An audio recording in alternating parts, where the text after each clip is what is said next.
Olá para todos, eu sou o Guts Tanara e vocês estão em mais um Café com Aspas. Hoje, eu e Natânia Nogueira vamos fazer um programa diferente.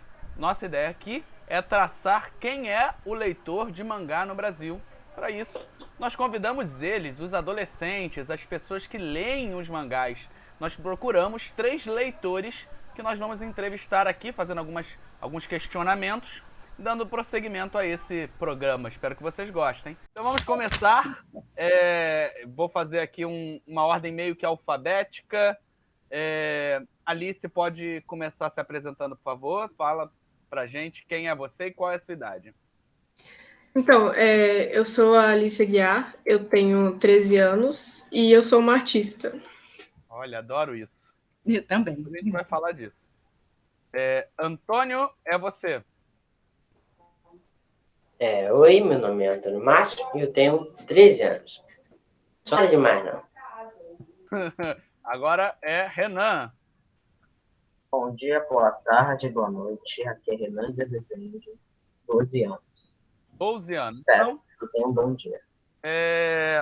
Nós temos aqui pessoas entre 13 e 12 anos para a gente dialogar sobre o que é o mangá e como vocês conheceram. Isso é exatamente essa a nossa primeira pergunta, nosso primeiro questionamento. Natânia está aqui para nos auxiliar nessa empreitada. E aí eu vou fazer agora a versão invertida. Primeiro a gente começou girando com a Alice até o Renan, agora a gente começa com o Renan até a Alice. Renan, como você conheceu esse mundo de animes e mangás? Você sabe mais ou menos isso? Isso é sempre... vou sempre fazer girando essa roda de alguma maneira. E aí quem não recebeu a pergunta inicialmente pode ficar pensando que vai ser a mesma, tá?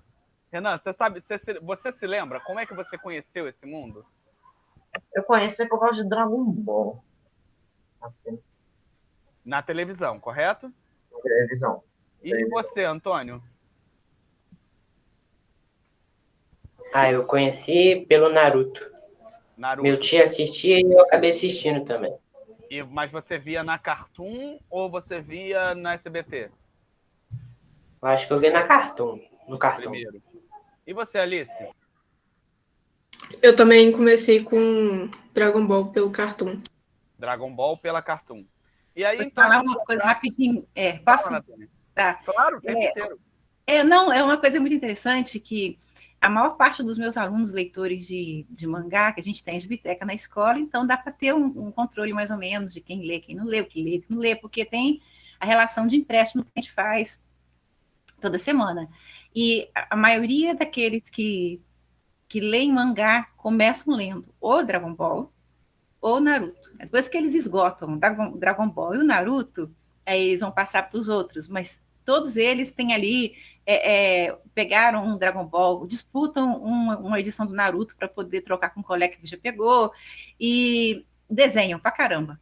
Sempre estão desenhando personagens do Dragon Ball, do Naruto, e depois eles vão passando para outros. Isso me leva aqui já a um outro questionamento que eu queria fazer. Como é esse contato com os clássicos? Se a porta de entrada é Dragon Ball e Naruto. Vocês ainda procuram Cavaleiro do Zodíaco? Vocês procuram Yu Hakusho? Vocês procuram Akira? Vocês procuram esses animes mais antigos? Esses mangás mais antigos também? E aqui a gente vai fazer depois, mais pra frente, algumas delimitações sobre isso. Ou vocês tentam pegar o que tá na crista da onda, só o que tá sendo burburinho na escola? Vamos começar pela Alice agora. No momento, eu tô consumindo mais o que tá na moda atualmente. Então, eu li o mangá de Kimetsu, de The Promised Neverland, mas eu tô querendo começar a ler algo mais antigo, sabe? Tipo, Cavaleiro do Zodíaco. Antônio, você tem essa relação também ou deixar para lá o que passou? Mais ou menos, né? Porque, tipo, eu comecei a ver animes por parentes. O meu primo gosta muito de animes também. Como eu comecei a ver, tipo assim, os clássicos, tipo Cavaleiro do Zodíaco, Naruto, Dragon Ball. E agora que eu tô vendo, tipo, os que tá mais na onda, tipo One Punch Man, Nanatsu, esses animes, assim. E você, Renan? Eu não sou aquela pessoa que segue a moda, mas uma vez ou outra pega. Por exemplo, eu pego o que eu quero. Pode ser novo, pode ser velho. É Gostei muito disso, o menino tem personalidade, tá vendo? É muito dependendo. E aí vem outra pergunta. Vocês como é que é essa relação de vocês com o anime e o mangá? Vocês tomam conhecimento primeiro pelo mangá, depois vai pro anime, ou você vai invariavelmente acaba conhecendo primeiro o anime e depois vai pro mangá? Começando agora pelo Antônio, que nunca começou um bloco.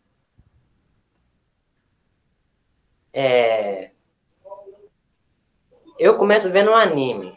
O anime, aí como eu sou muito ansioso, aí eu vou pro mangá, porque o mangá tá mais na frente.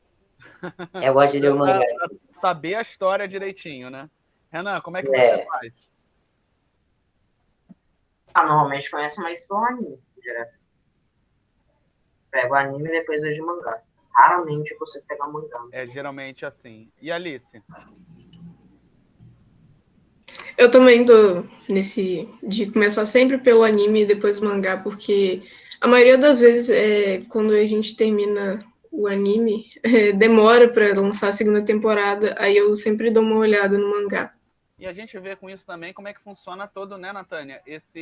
Essa interdependência do anime com o mangá e como isso é feito de uma maneira proposital. É lógico que vocês sabem que isso é feito de uma maneira proposital para vender cada vez mais esses produtos e para importar cada vez mais esses produtos. Não é, Natânia? Colabora um pouquinho com o nosso debate. Colaboro. Mas vocês sabem que eu tenho, eu não sou uma leitora de mangá. Assim, eu vou pegar a carona com o Renan, eu leio um pouco de tudo, né? Eu gosto de um pouco de tudo. Eu pego manhwa, pego mangá, pego comic, pego bandê, vou lendo um pouco de tudo, embora eu tenha algumas preferências. Eu gosto muito daqueles que são históricos, aqueles que são aqueles que pegam temas sociais, tenho algumas preferências. Mas eu tenho aquela coisa de muitas vezes, às vezes, assistir um anime, assistir uma série que é baseada, que é adaptada de um manhwa ou de um mangá, e ir atrás do que tem mais, né? Quando a narrativa é muito boa, te prende, você quer saber mais. E uma coisa que eu não sei se os meninos perceberam ou se eles já chamou a atenção deles alguma vez, que as adaptações do mangá para o anime sofrem mudança. Alguns personagens mudam, algumas cenas são tiradas, são deletadas, algumas situações elas são reeditadas. E, aliás, é uma coisa que a gente podia até ver com eles, né? Essa coisa da adaptação. Se eles percebem uma diferença muito grande do que eles leem com aquilo que eles assistem. Podem responder, vocês percebem? Tipo, vocês chegam a bater essa diferença? Vou começar com uma pergunta diferente para poder chegar nisso. Vamos lá. Tô vendo One Piece na Netflix agora. Aí cheguei numa parte que só tá aquilo disponibilizado, tô adorando. Parto pro anime. Parto pro mangá. Mas eu vou começar do mangá de onde eu parei de ver o anime ou eu vou começar do mangá desde o início? Como é que vocês fazem?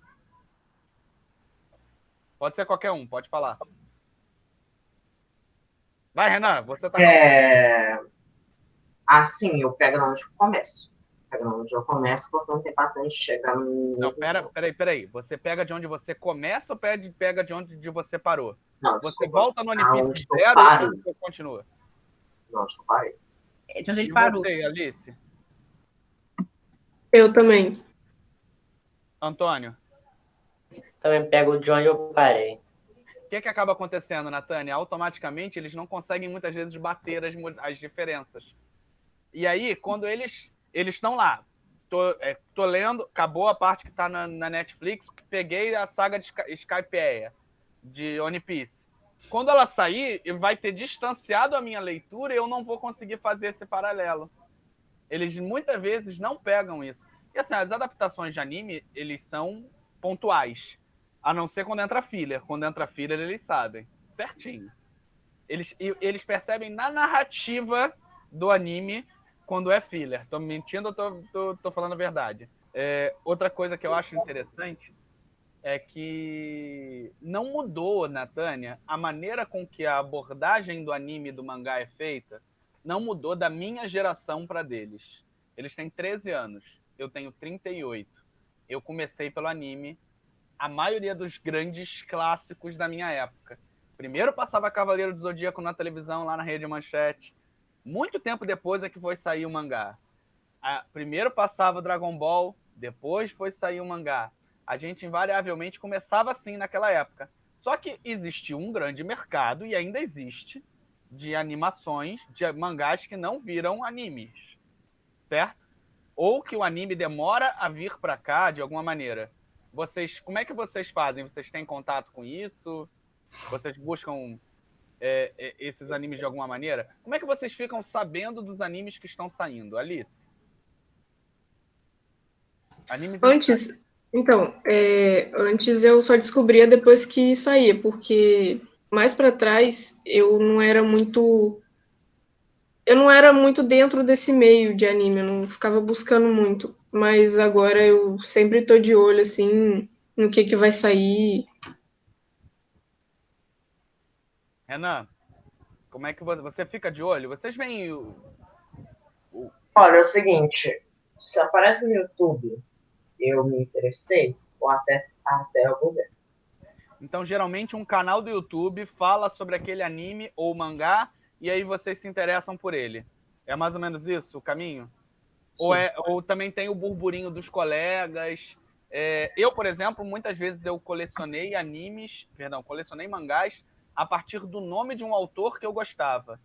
Então, por exemplo, Hunter vs Hunter, eu comecei a colecionar por ser um quadrinho do Yoshihiro Togashi, que é o mesmo autor do Yu Hakusho. Isso chega a acontecer com vocês? Ou vocês geralmente partem mesmo porque está sendo falado pelos colegas e pelo YouTube? Eu pego mais pelo YouTube mesmo.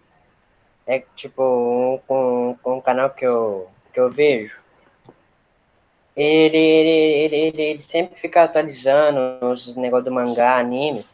Aí eu gosto mesmo de ver por lá. Vocês seguem alguma melhor. coisa também no Facebook ou blog que indique animes ou mangás? Eu só sigo um canal no YouTube mesmo.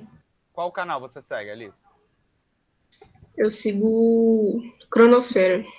Cronosfera. Ele tá sempre postando vídeo. Renan, qual canal que você se informa? O que aparece no recomendado do YouTube. O que aparece no recomendado, você não assina um canal específico.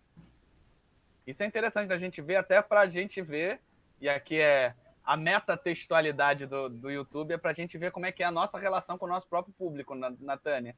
Embora o nosso foco não sejam eles, muita gente assiste canais, eu não sou assim, mas muita gente assiste YouTube sem assinar canal. Antônio, como você faz? Eu assino. Qual o canal do YouTube? Ei Nerd. O Ei Nerd? Sim. Quando vocês vão ler um mangá, vocês leem em scan, vocês compram ou vocês procuram a Gibiteca? Scan. Alice? Também. Antônio? Também. Mesmo quando... Aí vem uma dúvida. Mesmo quando esse mangá está disponível na Gibiteca, próximo de vocês, esquece um pouco pandemia por alguns minutos. A Gibiteca fica bem a próxima para eles, não fica, Natália? Eles têm uma Gibiteca na escola deles. Também. Tem muito mangá lá. E vocês preferem ler online do que ler a edição física, mesmo quando a edição física está disponível de graça? E na Gibiteca, a mesma coisa do que você tentar roubar dos 50 crianças de uma vez só. É quase impossível. A gente falava demais na... É muito cheio? Não, a gente falava tanto onde que planejava, só que no final não ia porque falava demais. Eles conversavam muito. Parecia momento você botar. sincericídio aqui no Café com Aspas. Isso é interessante, porque essa cultura de ler por scan, ela está muito dentro ligada nessa ideia de que tudo na internet é grátis, certo? E aí eu faço uma pergunta para vocês, fazendo até um paralelo. E aí é lógico que vocês são adolescentes, vocês ainda não têm a sua própria renda. Por muito tempo, a internet e a parte do de graça e tudo mais, o download, ele foi o problema dos grandes estúdios de Hollywood e automaticamente também dos estúdios japoneses. E qual é a maneira que eles estão conseguindo burlar o sistema de download? O streaming. É muito mais interessante eu ter, num preço módico, a Netflix na minha tela, com muito acesso a determinadas coisas, do que eu baixar e ver no computador, ou ver online, ou botar num pendrive. Se vocês tivessem contato com aplicativos de leitura online de graça ou com preços muito baratos que coubessem numa assinatura básica, vocês acham que dariam prioridade a isso em relação ao SCAN? Se fosse barato ou de graça, você ter como ler ou ter um mangá, o que você gosta no celular. Começando com o Antônio, dessa vez. Falando sério, eu compraria, sim. Se fosse, tipo, Tivesse dentro do acessível. teu... Eu compraria, sim, porque é melhor, né? Uma qualidade melhor. Sim. Renan?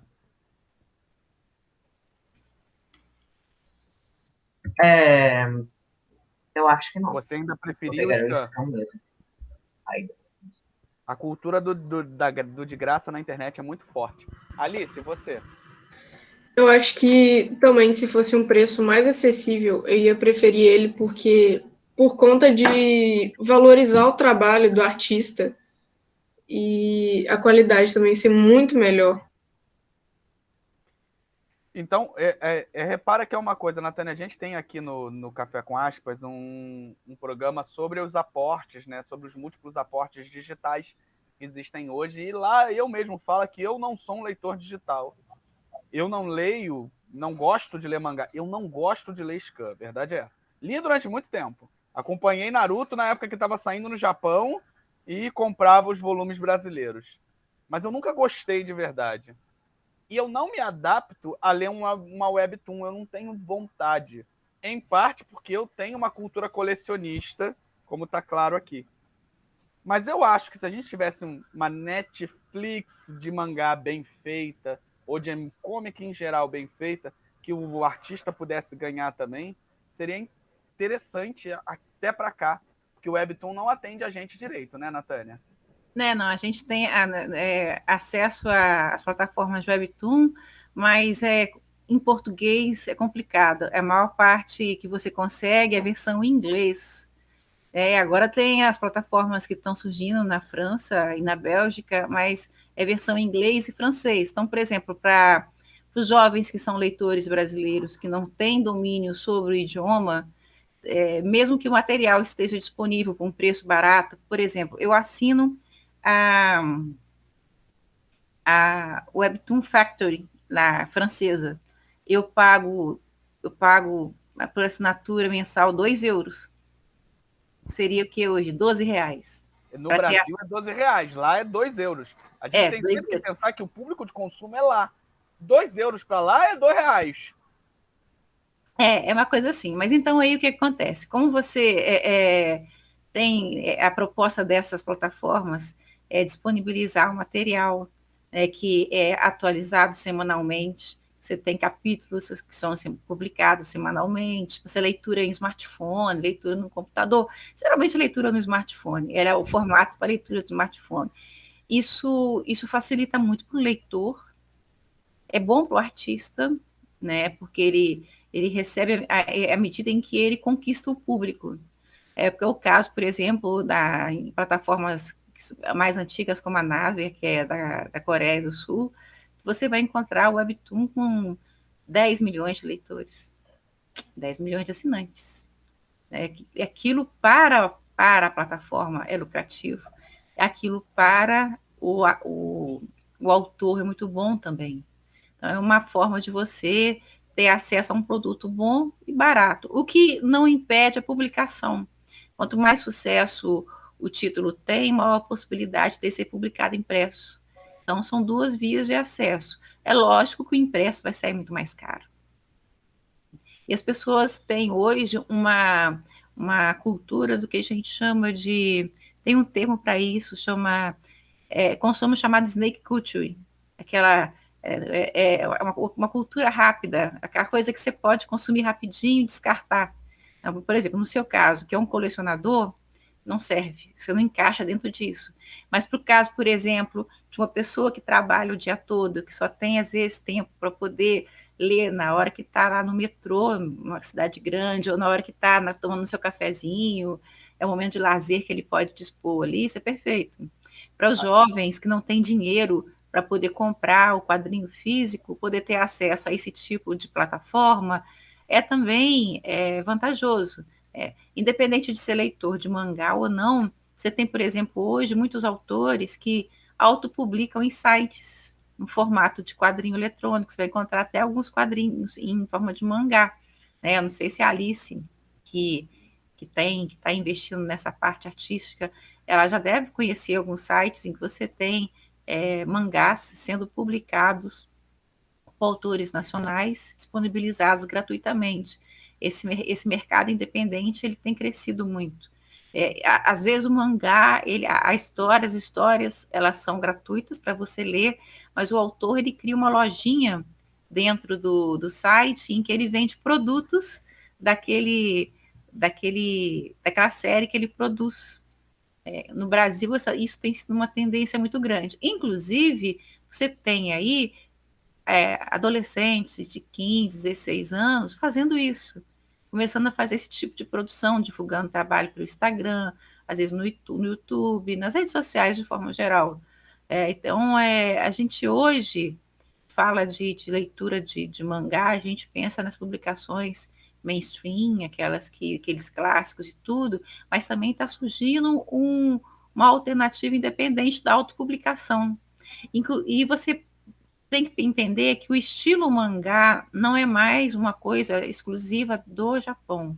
Muitos outros países a gente tem mangás sendo produzidos, inclusive o Brasil. Você tem mangaka brasileiros, tem mangaka chileno, tem mangaka argentino, tem mangaka estadunidense, francês, belga, italiano, que é o estilo mangá, ele transcende o próprio Japão. Então, quando você hoje está consumindo um mangá, você não está consumindo necessariamente uma produção estrangeira, você pode estar consumindo uma produção nacional. A gente teve alguns mangás que fizeram muito sucesso no Brasil, principalmente nos anos 90. X-Holic eu acho que é o maior exemplo até, né? Hein?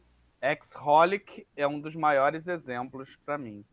No Brasil a gente também teve a tentativa de fazer a Social Comics, né, que seria um formato de Netflix de quadrinhos, só que parece que deu algum problema. Alguém falou em algum Café com Aspas que eles não pagaram direito, teve alguns problemas com relação a isso. Isso é um problema que acontece muito, não apenas nas plataformas, mas nas editoras. Você tem casos, por exemplo, de editoras que não pagam os autores, né?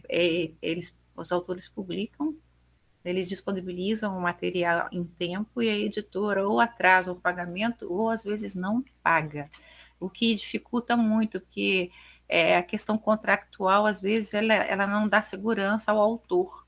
Por isso que muita gente, às vezes, prefere autopublicar,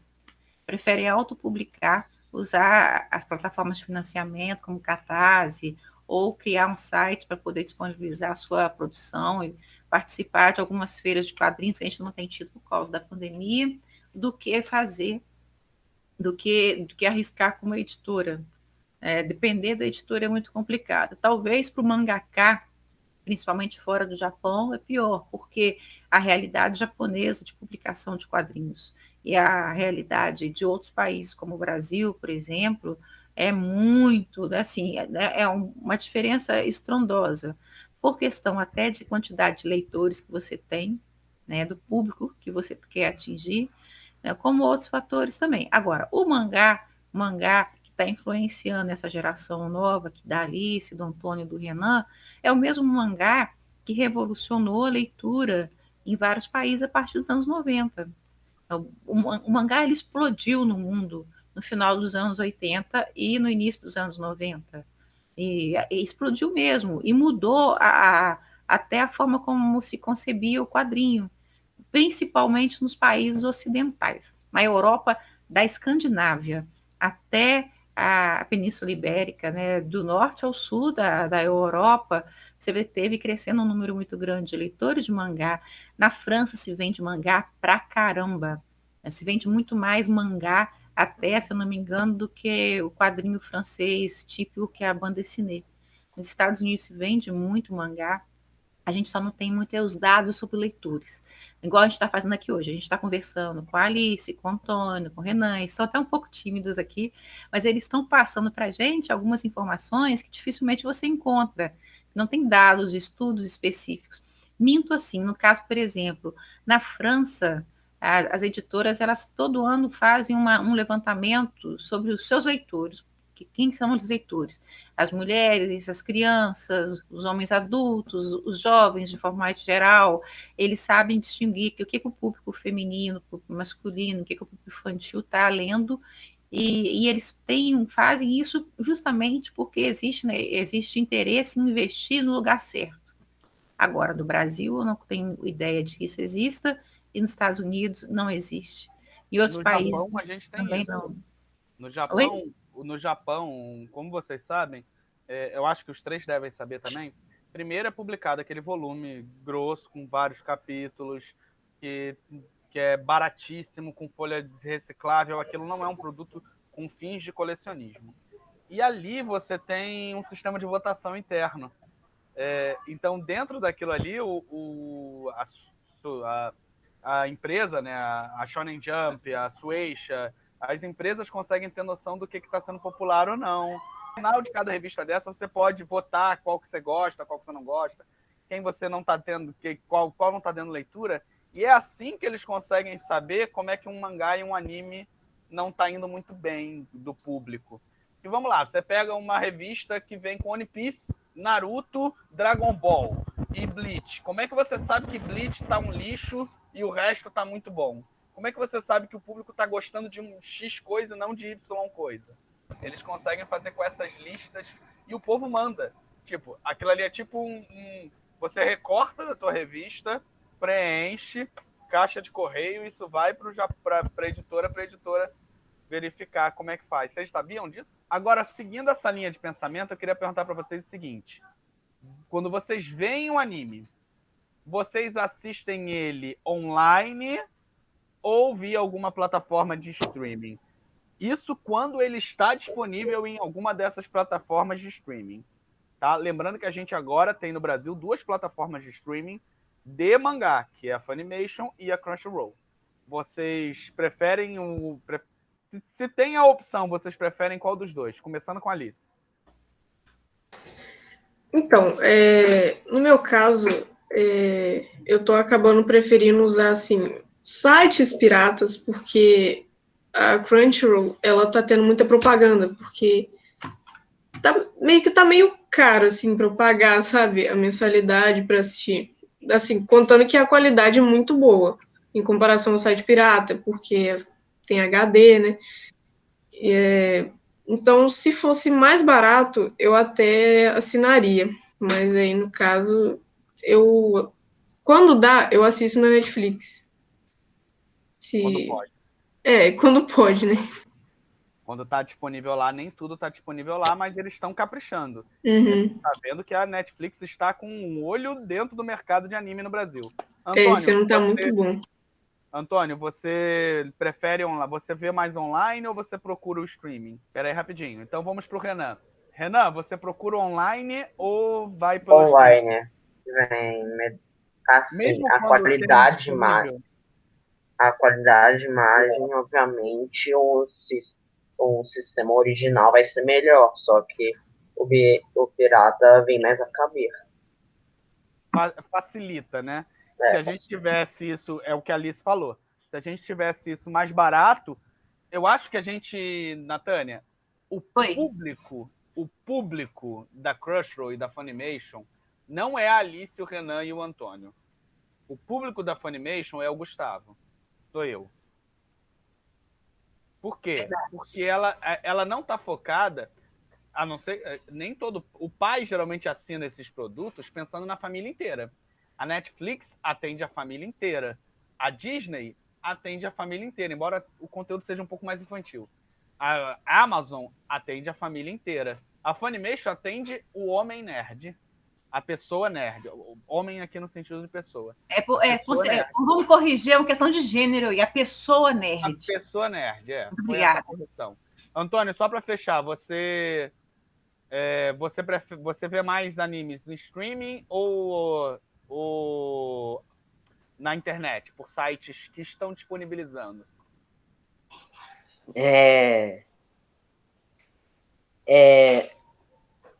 Eu prefiro assistir as streams, porque, tipo, tem uma qualidade melhor, porque, tipo, quando é online, fica enrolando muito, tem algumas propagandas, mas só que quando eu tô muito ansioso para ver alguma coisa, aí eu quero ver logo, aí eu vejo na internet. Eu acho que, assim, existe uma interdependência, muitas vezes. Naruto só veio pro Brasil, para Cartoon, depois que ele estava sendo baixado horrores nos sites da internet. Então, eu acho que existe essa interdependência. Agora, a pergunta é, ser dublado ou legendado tem alguma interferência? Vocês gostam de ver anime legendado? Anime dublado? Por exemplo, One Piece está disponível dublado na internet. Faz diferença para vocês? É algo que motiva vocês a verem a produção?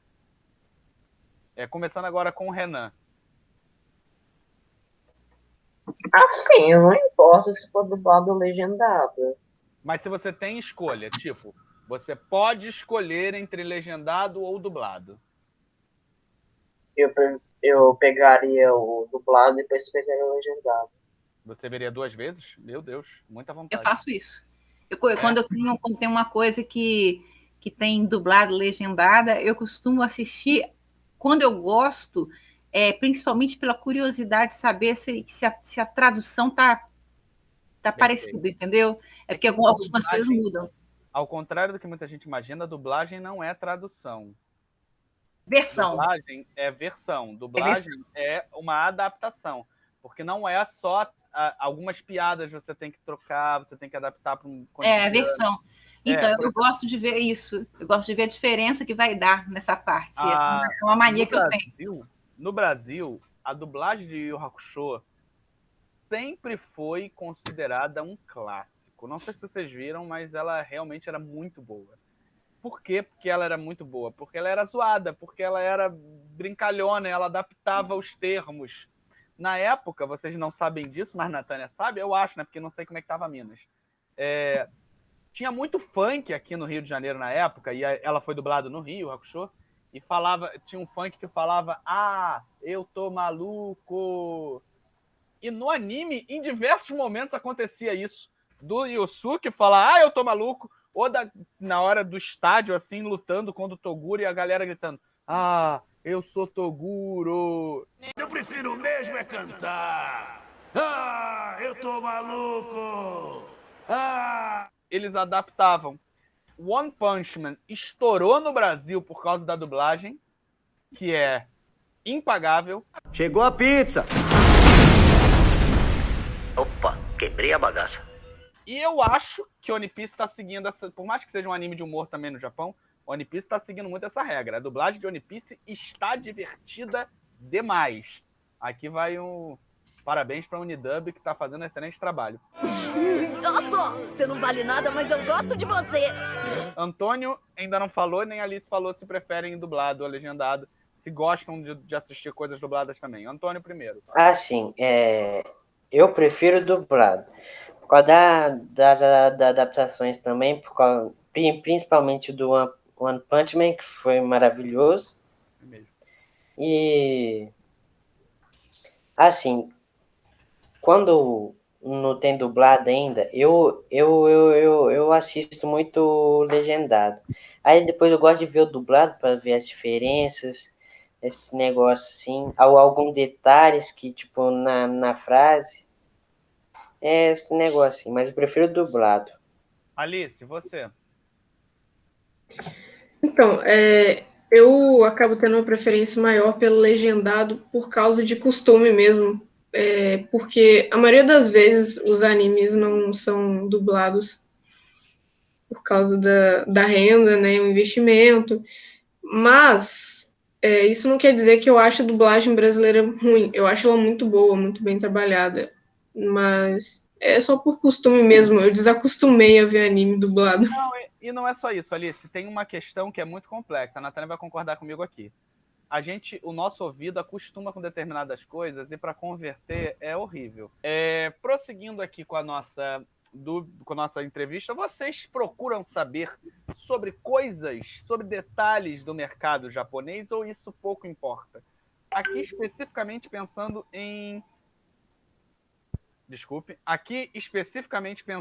em demografia. Vocês se importam? Vocês sabem o que é um mangá shonen? O que é um mangá shoujo? Um mangá seinen? Vocês sabem o que isso é e não se importam ou vocês nem sabem o que é isso? Começando com o Renan. Assim, eu tenho noção. Só que eu não conseguiria explicar. Às vezes eu penso assim, Shonen é um anime de ação. Um shoujo é um anime de romance. Não faço muita ideia. Então, mas, por exemplo, existe preconceito contra determinado grupo, tipo de anime? Não. Não da sua parte, porque para algumas pessoas tem. Vai, Alice, você. Mas aí não tem nem como ele definir isso, né? Não, mas eu acho que tem, porque o shonen, principalmente, é muito martelado na cabeça deles. Alice, você se preocupa com o que é shoujo, o que é shonen? Eu não ligo muito pro tipo de gênero que eu tô assistindo. Tipo, eu não gosto muito daqueles animes que tem muito.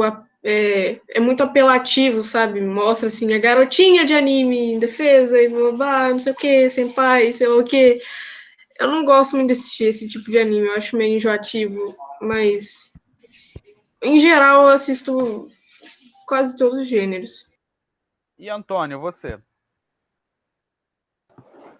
Assim, eu também não sei explicar direito. Eu sei Não precisa qual explicar. que é qual.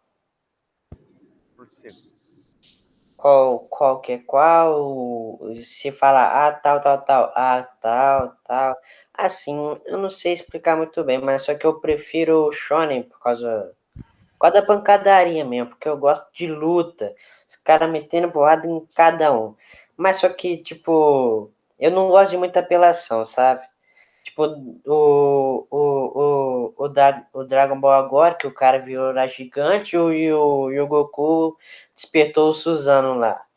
Isso é muita apelação para o negócio. É tipo Naruto, esses negócios assim que eu Vocês gosto. percebem quando a narrativa tá perdida, é por isso. O que vocês estão chamando de apelação é a narrativa perdida.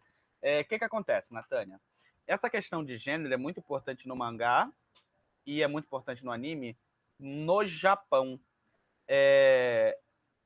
Mas ao mesmo tempo é o que todos eles já ouviram falar e não conseguem explicar exatamente o que, mas porque isso vem dentro da esteira.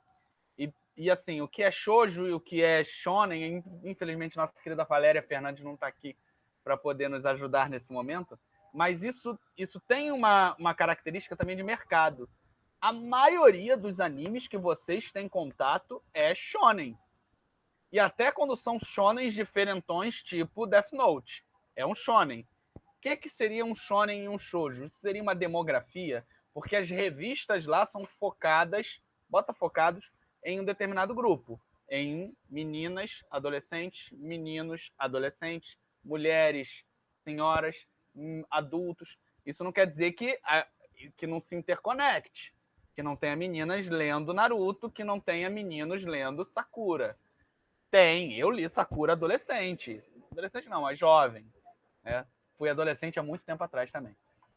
Mas isso acaba chegando neles, isso acaba vindo de alguma forma e muitas vezes deturpado, entendeu? O shonen não precisa ser só o anime de porrada, mas vocês tocaram em um assunto, a Alice tocou em um assunto que me é interessante, e até para a gente fazer essa reflexão. Existem algumas características culturais no Japão que diferem o Japão do Brasil, e isso é óbvio. Lá você tem uma sociedade que reage diferente ao patriarcado, que reage diferente à política, que é conservadora em muitas coisas e não é em outras. E ao mesmo tempo, ainda existe muito debate hoje sobre a objetificação da mulher nos quadrinhos, sobre cenas extremamente explorativas, sexualizadas. Eu vi um debate quando saiu o Goblin Slayer sobre o excesso que existia lá. Se eu não me engano, o termo que eles usam é eti. Eu acho que é alguma coisa assim. Eti. Isso. Isso é uma coisa que o Japão está começando a pensar, está começando a trabalhar, e ele ainda não sabe como fazer ainda. Mas aqui, na cultura nacional, vocês às vezes se deparam com algum momento no anime, e aí eu estou falando especificamente de questões sexuais ou políticas, não é assim, esse anime ficou ruim, ou esse anime falta porrada, não. Algumas coisas assim que incomodam você de alguma maneira. E aqui eu vou começar com a Alice, porque eu acho que a gente se aproxima mais do lugar de fala dela. Assim, quando um mangá aparece uma cena que tem alguma coisa de apelo sexual, algo assim, dependendo da dosagem de quanto o eti vai aparecer, essa apelação vai aparecer, eu continuo lendo ou eu paro, porque geralmente isso me desanima muito. Vocês dois meninos se sentem, às vezes, incomodados com alguns excessos? Na maioria das vezes, sim. Porque, tipo, mostra muito, aí fica lá, tipo, o Nanatsu. Nanatsu mesmo tem esse negócio. Tem cenas que são muito criticadas. Sim, aí eu não gosto muito, eu já pulo essa parte, vou pra parte onde tem mais pancadaria ou discurso motivacional, esse negócio, assim. Renan, você? Enquanto chega nesse nível, dá vontade de parar de ler, dá vontade de ficar quieto. Sinceramente, eu acho isso muita coisa onde que a pessoa tenta fazer marketing com... vou ficar aqui mostrando negócio. Entendi. Natânia, quer comentar? Mas gera um certo desconforto. Né? Eles têm 14 anos, eles têm 12, 13 anos, desculpa. Pois não, gera, mas mesmo para quem é adulto, determinadas partes, eles geram um certo desconforto, né? Até dependendo da... Não estou falando assim nem na questão moral, mas assim, é desnecessário. Tem algumas coisas que são desnecessárias, não precisa daquilo. E o leitor, ele sabe o que é desnecessário. Tá? Eu acho que tanto autores quanto editoras, muitas vezes, eles subestimam o leitor. Eles colocam coisas em excesso demais. De repente, aquilo, numa dose certa, vai cair bem na narrativa. Mas quando está excessivo, o leitor percebe. Então, não importa se seja um leitor de 12, 14 anos de idade, que seja um leitor de 30, de 40 anos de idade. Quando a coisa vem em excesso, desproporcional, e acaba deixando a narrativa ruim, quebra o ritmo da narrativa. Então, determinadas cenas não quer dizer que elas não possam existir, determinados conteúdos que podem estar presentes ali, mas na dose certa, na proporção certa, e se for necessário, que às vezes não é necessário. Eu achei muito interessante, não é um mangá, é um manhwa. Você já leu Grama? Tô com ele aqui, mas eu tô enrolando. Não, eu sempre falo do Grama, gente. Grama é o meu xodó. Então, o que acontece? No Grama, quando a autora fala sobre, vocês não leram, mas fala sobre a escravidão sexual de mulheres pelo Japão durante a Segunda Guerra Mundial. E é parte de depoimentos das mulheres que viveram isso. E nos momentos em que de extrema violência, principalmente violência sexual, ela arruma uma estratégia de que o leitor sabe o que está acontecendo, mas ela não precisa explicitar isso. Por quê? Não é uma questão moral. Ela acha que isso pode causar uma agressão visual às famílias das pessoas que foram envolvidas naquilo, mulheres que passaram por essa situação, não querem ver aquilo sendo retratado. Então, ela cria uma estratégia em que você sabe que está acontecendo a coisa sem precisar colocar explícito, entende? Então, ela não está escondendo nada, ela está achando uma forma diferente de narrar, em que ela vai mostrar do mesmo jeito, só que sem agredir a pessoa que pode ter alguma ferida, algum trauma, ou que acha que aquilo pode causar desconforto. E ela consegue fazer isso sem quebrar a narrativa. Entende? E tem algumas narrativas, perdão, alguns roteiristas que não enxergam isso. Eles querem pôr em excesso. Até o excesso de luta é ruim. Não é, Antônio? É. Né? Aquela batalha que se prolonga demais. Prolonga muito é chato também. Pura também. Pura. Você acha que você vai prender o camarada se colocar 10 minutos ali no Dragon Ball do cara lutando? Vai cair no chão 20 vezes, levantar 20 vezes. Quando você acha que ele está quase morto, ele vence. Normalmente é assim. Então, chega uma hora que fica tão exagerado, tão repetitivo, tão desnecessário, né, que causa desconforto. Você pula.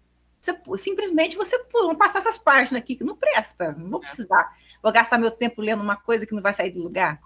Então, como leitor de mangá assíduo, dá para ver aqui atrás, tem horas que me dá vontade de realmente parar com determinados autores, em geral.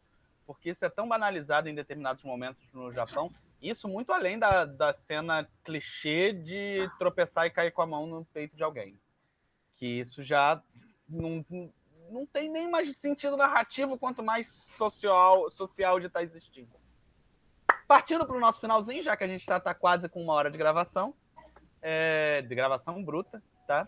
A gente vai fechar, onde eu vou pedir, e aqui, como eu e Natânia não temos vez, vocês é que têm que indicar. Vocês indiquem mangás, eu preferia que vocês dessem preferência para mangás que vocês estão assistindo no momento. Começamos com o Renan. Renan, suas indicações.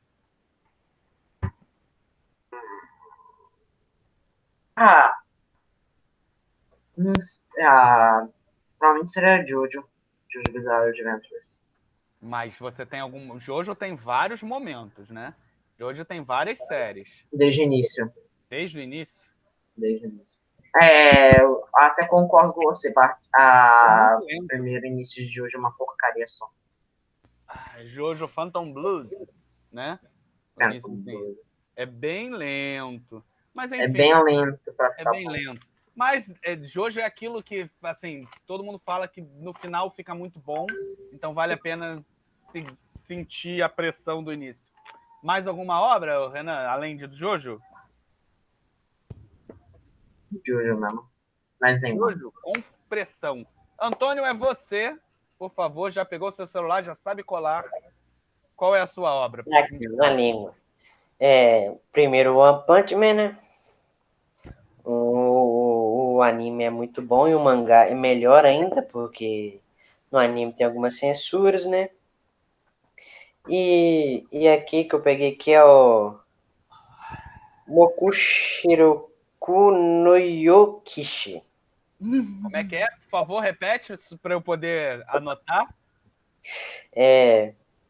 Mokushiroku no Yukishi. Nome grande, viu? Eu vou achar ele. Ele é a continuação direta de Nanatsu. Beleza, então. Alice, por favor, é com você. Eu acho que eu indicaria Kimetsu no Yaiba porque tem umas partes que a arte, sabe? Que eles desenham um personagem que fica muito engraçado. Assim, eu acho que a história não é muito rica, mas o desenvolvimento dos personagens até que é interessante. E eu indicaria, eu acho que, eu não lembro muito bem como é que fala o nome do outro, mas é de Baku no Shonen Hanako-kun, que é de um garoto fantasma. Não tem aquela lenda da menina fantasma no banheiro que chama Hanako? Então, é sobre isso. Tem a versão anime também, né? Mas o mangá. Eu tô indicando esse mangá principalmente porque eu acho a arte dele muito bonita, muito fofa. E os personagens também eu acho bem interessantes. Eu acho que nós conseguimos tirar bastante informação disso aqui para quem for um editor de quadrinhos e de mangá no Brasil. A gente tirou bastante informações desses nossos 3 leitores para que a gente possa perceber algumas permanências desde a minha época, de quando eu comecei a ler, e algumas alterações, algumas diferenças contemporâneas.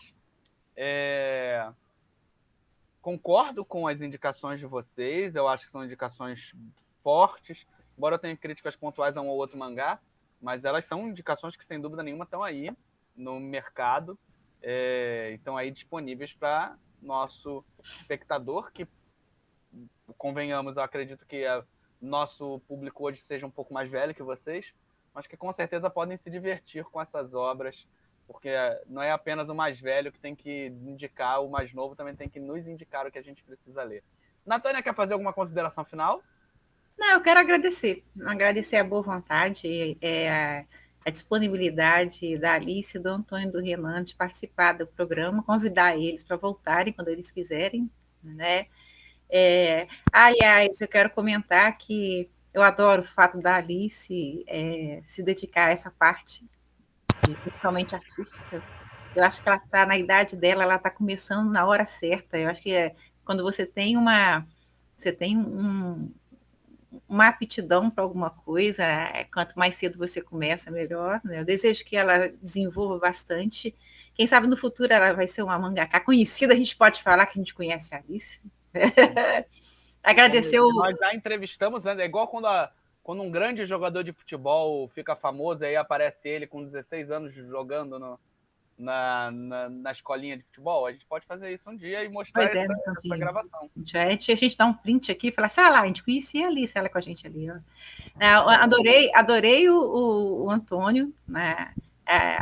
Falou umas coisas muito legais, principalmente... Minha interpretação agora é de que o Antônio adora uma porradaria num mas o Antônio, mas ele sabe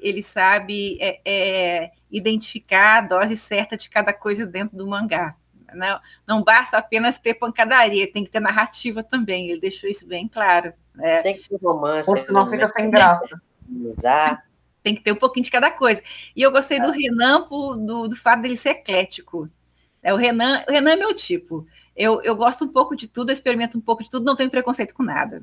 Eu acho que se a coisa é boa e bem feita, pode ser um produto lançado agora, pode ser um lançado há 50 anos atrás, quando eu nasci, que vai ser bom. Mas, assim, preconceito eu não tenho, mas é lógico que, por exemplo, é o que até a Alice falou.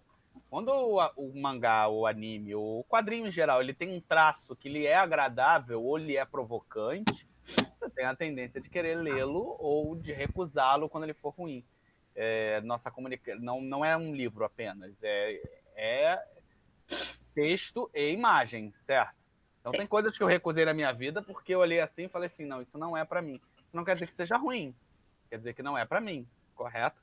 Muito obrigado por vocês estarem aqui e vocês que estão aí do outro lado da tela, nosso querido público que chegou até esse momento e absorveu essas informações, tenho certeza que como essa é a Associação de Pesquisadores em Quadrinhos, essas informações podem, inclusive, constar em artigos, serem citadas como informações aqui dessa entrevista no YouTube.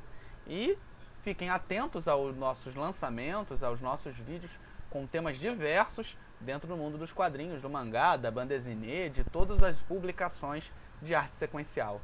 Muito obrigado, até a próxima semana.